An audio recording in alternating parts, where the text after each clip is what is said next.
Aunty আসসালামু আলাইকুম। ওয়ালাইকুম সালাম। ভালো আছেন? হ্যাঁ। একটু দুইটা গল্প করতাম আপনার সাথে।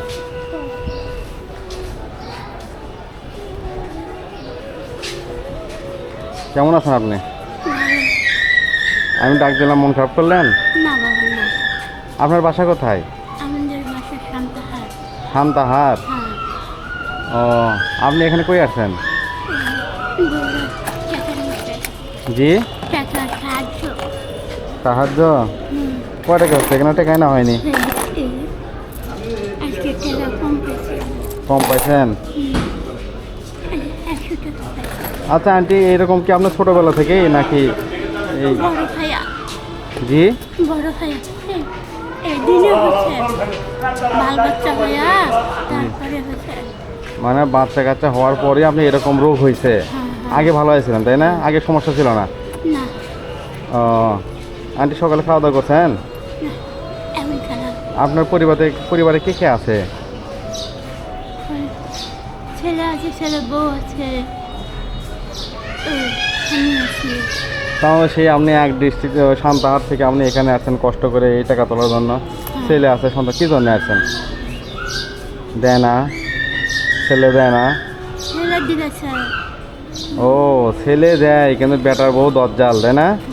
ইসিরে, কষ্ট করে লালন পালন করছেন বেটার ছেলেকে, এখন ছেলে এখন অন্যজনের কথা শুনে, তাই না? আপনার আর বাড়িতে আর কে আছে? ওই ছেলে, ছেলের বউ, তাছাড়া? লাঠি, দুটো লাঠি আছে। তাহলে আপনি একটা কাজ করেন, আপনি ওই ছেলে ওগুলো সব কিছু রেখে আমার কাছে আসেন। এইগুলো আপনি ইনকাম করতেছেন কী জন্য বলেন তো?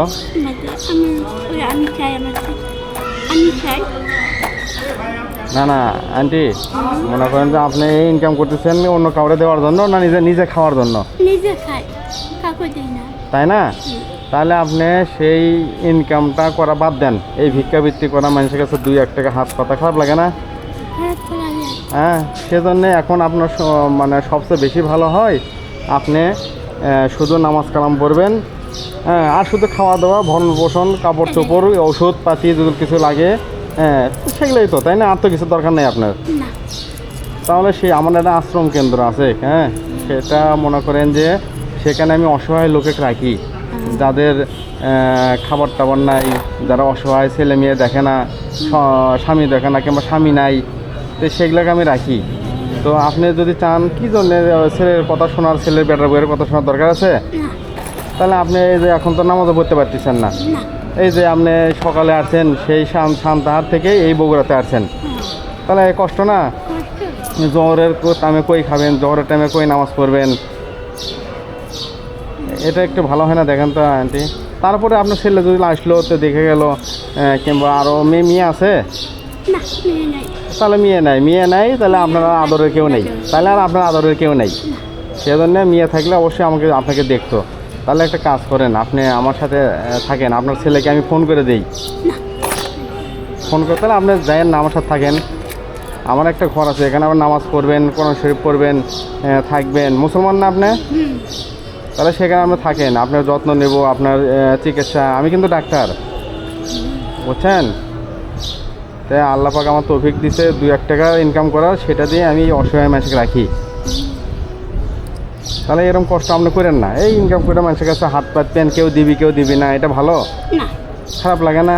আর আপনার 3 বেলা খাওয়া, আপনার পোশাক, আপনার গোসল, মানে সব কিছু দায়িত্ব ইনশাল্লাহ আমার। দেখেন তো একটু চিন্তা করে আন্টি, আমি গাড়ি নিয়ে আসছি, আমার সাথে আরও 2-1 জন আছে, আমি নিয়ে যাব, এই পাশেই, বেশি দূরে না।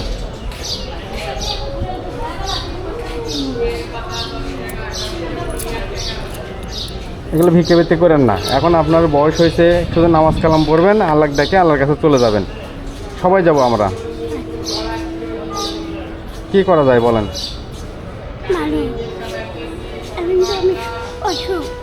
অসুখ আমি চিকিৎসা করব, আপনার ওষুধ যা কিছু লাগে, খাওয়া দাওয়া সব কিছু আমি দিব। আমি নিজেও ডাক্তার, আমার কাছে আরও অনেক ডাক্তার আছে। আপনি এরকম কষ্ট করেন না, আপনি বিছানা দেবো, ফ্যান দেবো, লাইট, সব রুমে সব কিছু আছে, সেখানে আমি থাকবেন। আপনাকে অনেকক্ষণ দিকে দেখে আমার খারাপ লাগছে, আমি আপনার কাছে আসছি।